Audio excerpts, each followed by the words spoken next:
کوئی بات کہہ دیں تو ان کے مقابلے میں کسی دوسرے صحابی کی بات ہو تو وہ نہیں مانی جائے گی۔ عبداللہ ابن عمر رضی اللہ تعالیٰ عنہ حج تمتع کے بارے میں سے دریافت کیا گیا تو ان کا اللہ کے نبی صلی اللہ علیہ وسلم نے ایسے سے کہا، تو لوگوں نے کہا کہ آپ کے والد عمر تو ایسے کہتے تھے کہ میں اللہ کے رسول کی حدیث بتا رہا ہوں، آپ مجھے میرے والد کا قول بتا رہے ہیں، میرے اللہ کے نبی کے مقابلے میں میرے والد کے قول کی کیا اہمیت ہے؟ تو جب عمر رضی اللہ عنہ کی نہیں چلے گی، اللہ کے نبی صلی اللہ علیہ وسلم موجود، عمر فاروق رضی اللہ تعالیٰ عنہ موسیٰ علیہ السلام کے توریت نازل ہوئی تو توریت کا ایک نسخہ لے کے پڑھ رہے تھے، اللہ کے نبی دیکھے تو ان کا چہرہ غصے سے لال ہو گیا۔ یہ ہوا کہ اگر اللہ کے نبی نے کہا اگر موسیٰ بھی اس وقت اللہ تعالیٰ ان کو بھی بھیج دیں، وہ دوبارہ ان کو بھیج دیں تو ان کو بھی میری یہ اتباع کرنی ہوگی، تو اللہ کے نبی محمد اکرم صلی اللہ علیہ وسلم کے ہوتے ہوئے موسیٰ کی نہیں چلے گی، توریت منسوخ ہو چکی ہے، تو اللہ کی اور کسی کی بات کیا چلے گی؟ اسی لیے میں نے یہاں جو ہمارے یہاں مرزا پور میں اور بھی کئی جگہ دیکھیے یہ اوقات الصلاۃ یہ مسجدوں میں لگا ہے، یہاں کے قریب سب مسجد میں، اور بنارس سے شائع ہوا ہے، روشن کیپ والے یہ شائع کرتے ہیں اور فری میں تقسیم کرتے ہیں۔ اس میں عصر کے ٹائم میں دو ٹائم دیا گیا، عصر مثل، عصر حنفی، نبی کے جو ماننے والے ہیں وہ یہ ٹائم پہ پڑھیں اور حنفی جو کہہ رہے ہو یہ ٹائم پہ پڑھیں۔ یہ چیز غلط ہے، میری سمجھ میں نہیں آتا، اگر میں غلط ہوں آپ مجھے سمجھا دیں، انشاءاللہ صبح کا سورج بعد میں نکلے گا، ہم توبہ اور رجوع پہلے کریں گے، اور اگر آپ غلطی پہ ہوں تو آپ اپنی اصلاح کر لیں، ہمارا مقصد صرف اصلاح سے ہے۔ یہ چند باتیں تھیں آپ سے کہنے کی۔ اب میں اپنے آخری موضوع میں داخل ہوتا ہوں، تاریخ اہل حدیث۔ چونکہ میں پہلے جماعت اسلامی سے بھی ریلیٹڈ رہا کافی دنوں تک، اور مودودی صاحب کے لٹریچر پڑھ کے ان سے بہت متاثر تھا۔ میری اپنی سوچ تھی کہ شاید یہ 20ویں صدی کا سب سے بڑا وچارک اور مفکر اور کہہ لیجیے لکھاڑ اگر کوئی ہوں گے تو یہ ہوں گے، لیکن ایک پتلی سی کتاب میرے مطالعے میں آئی، شیخ محمد بن عبد الوہاب رحمۃ اللہ علیہ کی لکھی ہوئی توحید کیا ہے۔ پہلی بار جب اس کتاب کو میں نے پڑھا، جسے الکتاب انٹرنیشنل اس ایس این پبلیشرز کے نام سے شوکت سلیم صاحب کے یہاں سے چھپی تھی، تو یقین جانیے کہ وہ کتاب پڑھنے کے بعد مجھے لگا کہ یار ایسی کتاب تو میں نے آج تک اپنے جماعت اسلامی میں تو پائی نہیں، پڑھی نہیں، صرف قرآن کی آیتیں لکھ دے رہے ہیں، اس سے حوالے نکال رہے ہیں، اس سے نقطے بتا رہے ہیں، اپنی تو کوئی بات ہی نہیں۔ کتاب التوحید بھی دیکھا گیا تو اس میں بھی دیکھ رہے بھائی کہ حدیثیں ہیں، قرآن کی آیتیں، اس میں اتنی میں اس سے متاثر ہوا۔ پھر میں تھوڑا سا حدیثوں کی طرف، کیونکہ ہم وہاں جب تھے جماعت اسلامی میں چھوٹی چھوٹی حدیث کی کتابیں، راہ عمل، سفینہ نجات، زاد راہ، آداب زندگی، اس طرح سے منتخب احادیث کی کتابیں پڑھ کر کے حدیث پڑھ لیا جاتا تھا۔ تب یہ ہوا کہ نہیں تو بخاری ہے، مسلم ہے، یہ ساری حدیثیں جو ہے، تو اس کی طرف تھوڑا رجحان ہوا۔ پھر مطالعہ کرنا شروع کیا، علماء سے ملتے تھے، سیکھتے، ابھی بھی سیکھ رہے ہیں۔ ہم ایک اسٹوڈنٹ ہے، طالب علم ہے الحمدللہ، اور انشاءاللہ اللہ نے زندگی جو رکھا تو زندگی بھر ہم طالب علم ہی رہیں گے انشاءاللہ۔ تو وہ پڑھ کر کے دیکھ کے تو میری سمجھ میں نہ آیا کہ نہیں یہ بات ایسے نہیں، یہ بات ایسے ہے۔ پھر اللہ کی توفیق سے میں نے وہ طریقہ بھی چھوڑا جو بھی نماز کا جو رواج میں چل رہا ہے۔ تو میں آپ سبھی تمام بھائیوں سے جو رواجی اور روایتی نماز پڑھ رہے ہیں، جو ماں باپ مطلب باپ کا، دادا کا، چاچا کا، جو بھی مولوی نے ایسے سکھایا، فلاں نے، آج اصلی نماز، سچی نماز، آئین نماز، میری نماز، ترکیب نماز، اور نماز سیکھیں کہ نماز کیسے پڑھیں۔ اس طرح سے جو چھوٹی چھوٹی کتابچے یا کتابیں ان کو آپ سائیڈ میں رکھیے اور نماز نبوی لائیے، نبی نے کیسے نماز پڑھی وہ، جسے ابھی پھر بھی بہت تفصیل تو نہیں پھر بھی تفصیل سے بتانے کی کوشش کی جہاں شیخ عبدالغفار سلفی صاحب نے۔ میں ان کا مشکور ہوں، اللہ تعالیٰ ان کے علم میں اور اضافہ دے، اور اللہ تعالیٰ ہماری، آپ کی، ان کی سب کی محنتوں کو قبول فرمائے، اور ہمارے تمام دینی بھائیوں کی اور ہماری خود کی بھی نمازوں کی اللہ تعالیٰ اصلاح فرمائے، آمین یا رب العالمین۔ اب میں اپنے مدھیہ پردیش سے چل کر آئے ہوئے شیخ عبدالقدوس عمری صاحب کو دعوت سخن دیتا ہوں کہ وہ ڈائس پر آئیں اور تاریخ اہل حدیث کے بارے میں وہ ہم سامعین کو بتائیں۔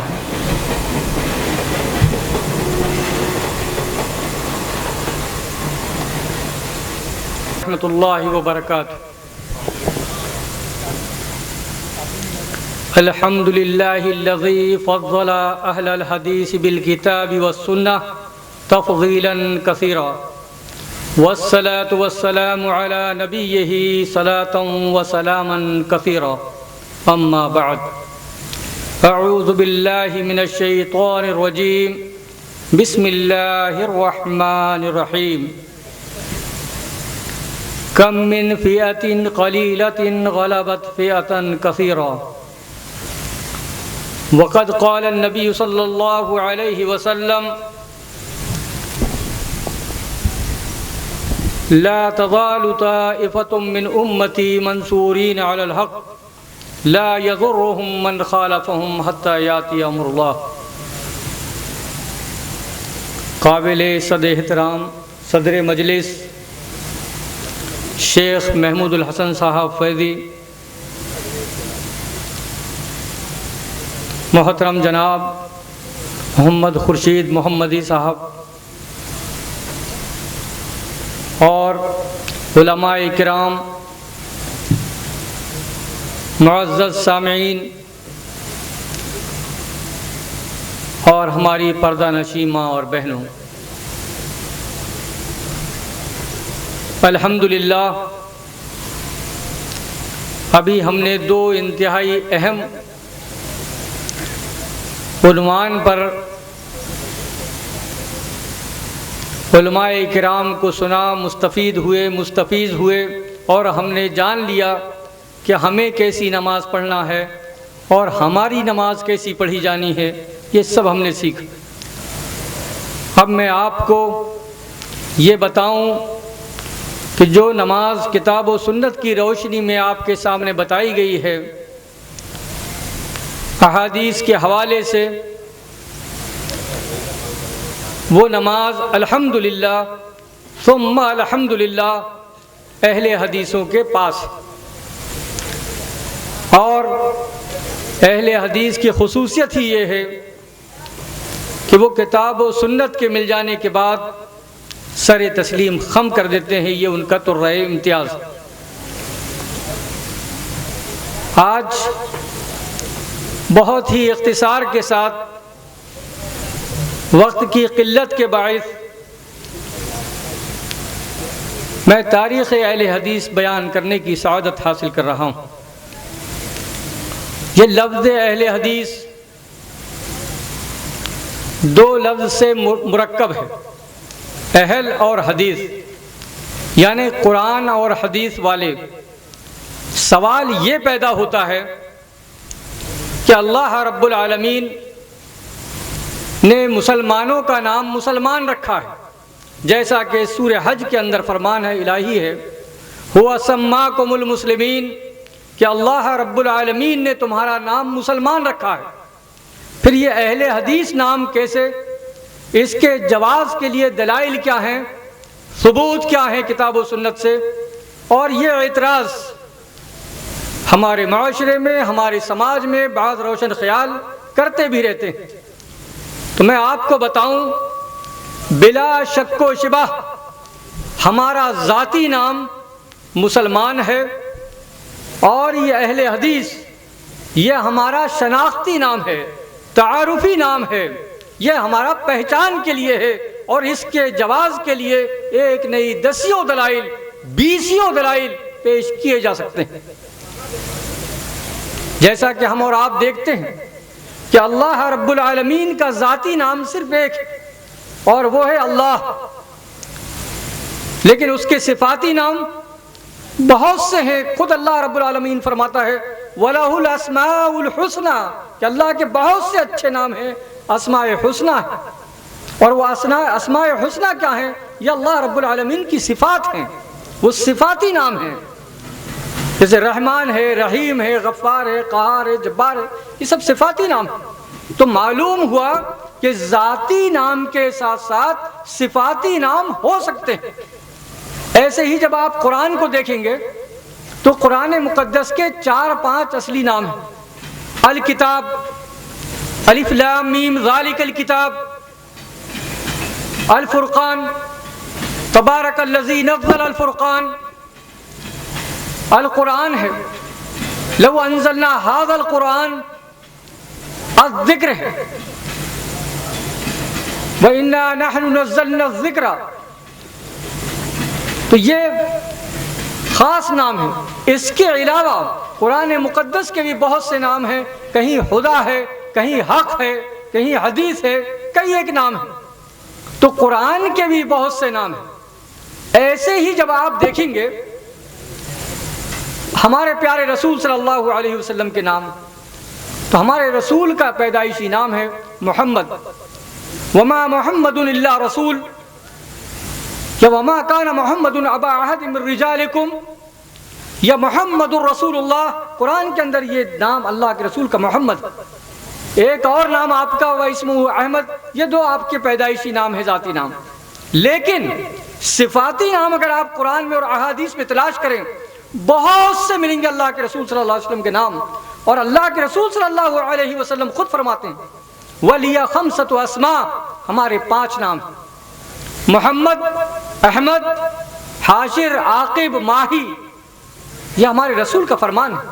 اور اگر قرآن میں آپ دیکھیں تو اور بھی نام اللہ کے رسول کے ملیں گے، جیسے وَمَا أَرْسَلْنَاكَ إِلَّا شَاهِدٌ مبشر نذیر داعی سراج منیر، بہت سے نام۔ تو معلوم یہ ہوا کہ ایک ذاتی نام کے ساتھ ساتھ صفاتی نام ہو سکتا ہے۔ تو یہ اہل حدیث، یہ ہمارے منہج کا نام ہے، یہ اہل حدیث ہمارے عمل کا نام ہے، یہ اہل حدیث ہمارا تعارفی نام ہے، یہ ہمارا شناختی نام ہے۔ اور اس کے جواز کے لیے آپ کو میں بتاؤں، اللہ رب العالمین نے حضرت عیسیٰ علیہ السلام کے حواریوں سے جب یہ کہا کہ تم اللہ اور اس کے رسول پر ایمان لاؤ، تو حواریوں نے کہا تھا آمنا، ہم نے ایمان لے آئے، واشہد بأننا مسلمون، اور اب اللہ اے عیسیٰ تم گواہ رہو، اے نبی تم گواہ رہنا کہ ہم مسلمان ہیں۔ عیسائی بھی اہل کتاب بھی اپنے آپ کو مسلمان کہتے تھے، اور اپنے دور کے نبی کو اپنے اس کے لیے گواہ بنا رہے تھے۔ یہ نام اللہ رب العالمین نے قرآن کے اندر ان کو دیا بھی ہے، واشہد بأننا مسلمون۔ لیکن وہی اللہ رب العالمین قرآن کے اندر انہی حواریوں کو، عیسائیوں کو، حضرت عیسیٰ کے ماننے والوں کو یہ کہہ رہا ہے وَلْيَحْكُمْ أَهْلُ الْإِنْجِيلِ، اہل الانجیل کہا ان کو، یعنی ایک آسمانی کتاب جو ان کے نبی پر نازل کی گئی تھی، جو ان کے لیے نازل کی گئی تھی، اس کتاب کی طرف اللہ رب العالمین نے ان کی نسبت کی، ان کو منسوب کیا اور انجیل والے کہا۔ تو معلوم یہ ہوا کہ یہ ہم اس آسمانی کتاب جس پر ہم ایمان لائے ہیں، جس پر عمل کرنے کے ہم پابند ہیں، اس کی طرف نسبت کرنا یہ قرآن سے ثابت ہے، اور ہماری یہ نسبت اہل حدیث یہ اللہ کی کتاب کی طرف ہے، رسول اکرم کے فرمان کی طرف۔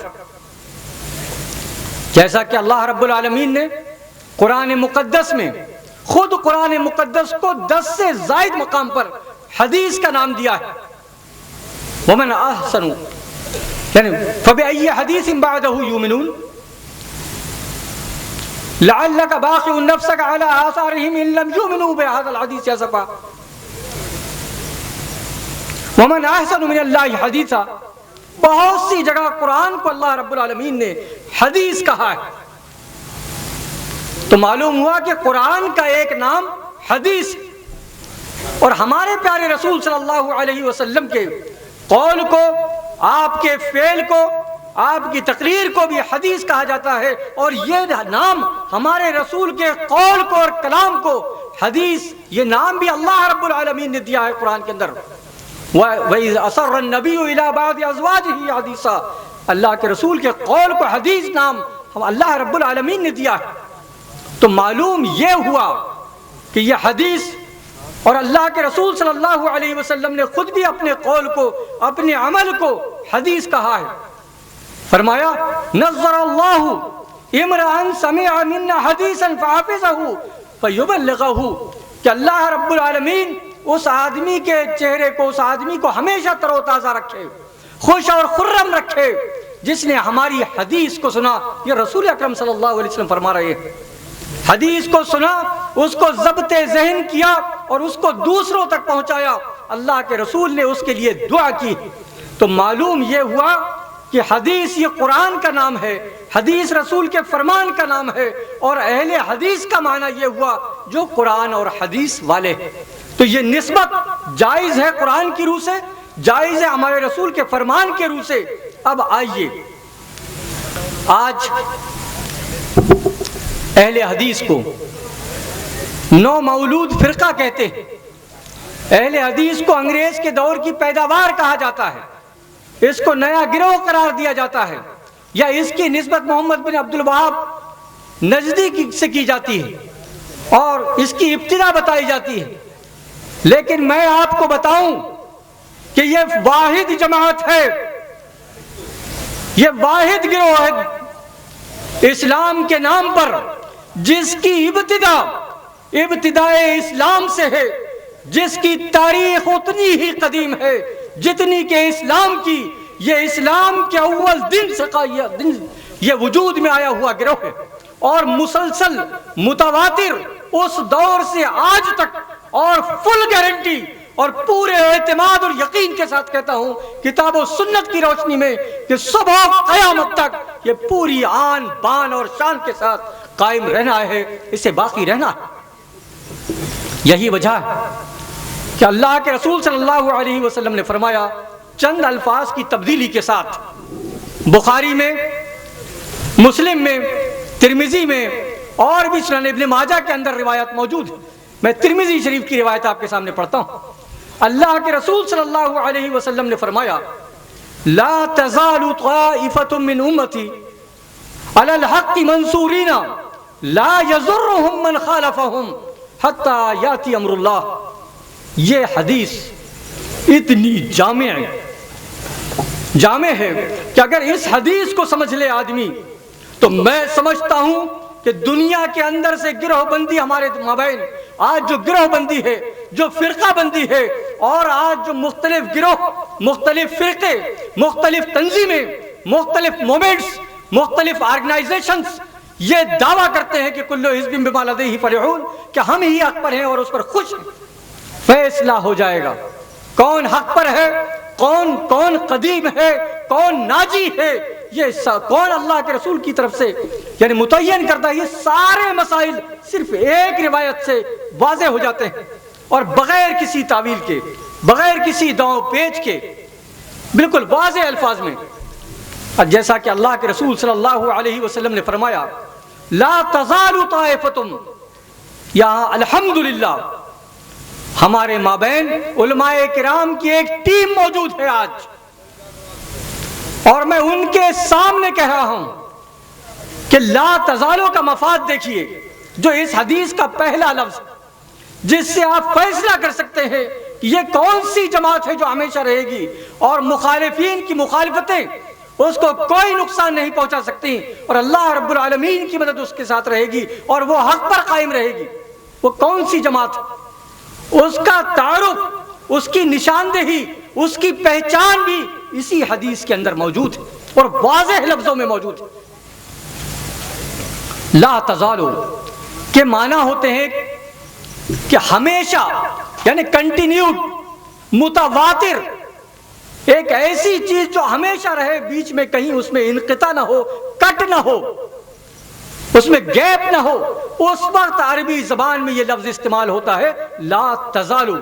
تو معلوم یہ ہوا لا تزالو طائفہ کہ ایک جماعت ہمیشہ رہے گی، یعنی اللہ کے رسول کے دور میں بھی وہ جماعت ہو، صحابہ کرام کے دور میں بھی ہو، تابعین کے دور میں بھی ہو، تبع تابعین کے دور میں بھی رہی ہو، محدثین کے دور میں رہی ہو، سلف صالحین کے دور میں رہی ہو، اس دور میں بھی ہو، اور صبح قیامت تک رہے، وہ جماعت مراد ہے۔ اس سے فیصلہ کر لو۔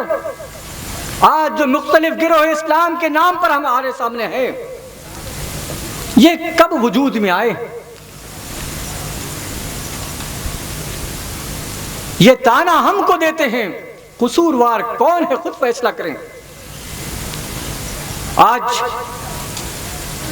ایک گروہ ہے، یا صاف الفاظ میں کہیے، سری الفاظ میں، آج احناف ہیں، یہ دعویٰ کرتے ہیں۔ ان سے پوچھو کہ کیا ان کا وجود اللہ کے رسول کے دور میں، صحابہ کے دور میں تھا؟ ان کے جس امام کے نام طرف ان کی نسبت ہے، ان کی ہی پیدائش نہیں تھی، وہ 80 ہجری میں پیدا ہوئے، 150 ہجری میں ان کی وفات ہوئی۔ اس گروہ کے وجود کا سوال ہی پیدا نہیں ہوتا۔ امام مالک آج مالکی گروہ ہے، تقریباً 94 ہجری میں ان کی پیدائش ہوئی۔ جس امام کی طرف اس گروہ کی نسبت ہے وہ امام ہی پیدا نہیں ہوا اس دور میں، چاہے جائے کہ اس کے نام پر بننے والا فرقہ پیدا ہوتا۔ نیا کون ہے، جدید کون ہے، نو مولود کون ہے، کس دور کی کون سی پیداوار ہے، یہ فیصلہ آپ خود کر سکتے ہیں۔ شافعی ہیں، 150 ہجری میں ان کی پیدائش ہوئی، ہجرت کے 150 سال بعد۔ امام احمد بن حنبل ہے، آج حنبلی گروہ بھی ہے، 164 میں تقریباً ان کی پیدائش ہوئی۔ ظاہریہ اس کے بعد ہیں۔ تو یہ مختلف گروہ ہیں، لا تزالوں کے مفاد میں اس کا مصداق یہ نہیں ہو سکتے۔ لا تزالوں کا مصداق کون ہے، یہ اگر فیصلہ ہو جائے تو یہ بات بالکل روز روشن کی طرح عیاں ہو جائے گی، صاف ہو جائے گی کہ وہ جماعت کون سی مراد ہے جس کو ہمارے رسول نے فرقہ ناجیہ کہا، جس کو طائفہ منصورہ کہا، جس کو برحق قرار دیا، جس کو جنت کی بشارتیں دیے۔ لا تزال طائفۃ من امتی، میری امت میں ایسی ایک جماعت رہے گی جو ناجی ہے، جس کی مدد طائفہ منصورہ ہے۔ اس کے بعد